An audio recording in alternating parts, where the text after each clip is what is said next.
ابو عبود شلونك؟ شخبارك؟ اقول لك يقولون بضاعتك هاي جبتها بالبحر بالباخره، يقولون غرقت ما ادري احترقت، صدق هالحكي هذا ابو عبود؟ اي والله يا ابو مزيهر، باخره جبتها من الصين 100 مليون وتاليتها احترقت في البحر. بس يلا انا عندي خير من الله فلوس، ما طن جقار احترقت روحي. يحكي بالباخرات، هو جقاره ما عنده او الغسل، حتى الغسل. وين؟ ها ابوي شو تريد؟ بابا اليوم اخذت 10. عافيه يا ابوي عافيه، بطل انت كله عشرات، عافيه عاشت ايدك عاشت ايدك. شوف يا ابو عبود، شوف هاي ترباتي كله عشرات، ما ياخذ بس عشرات. هنيالك علم لك يا ابو مزيهر، كان بسبني يوم يقاضيها بالثريد يوم يباص المعلم. تقضي يا ابو عبود؟ حطيت عينك على بنيه؟ قول يا الله ابو عبود. وين؟ ها ابوي بابا اليوم هم اخذت 10. عاشت ايدك ابوي عاشت ايدك، روح ابوي روح، عافيه ابوي عافيه.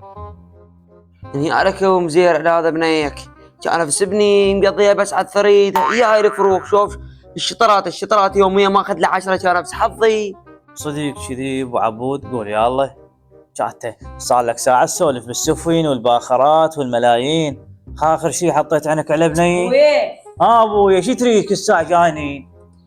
ابويا اليوم اخذت بس 5. ها ابوي ليش ولك اخذت بس 5 ليش؟ بابا لان لقيت بس بالمحفظة بس 5000. حتى الله من فوق ما يقبل، والله حتى الله من فوق ما يقبل. انت يهودي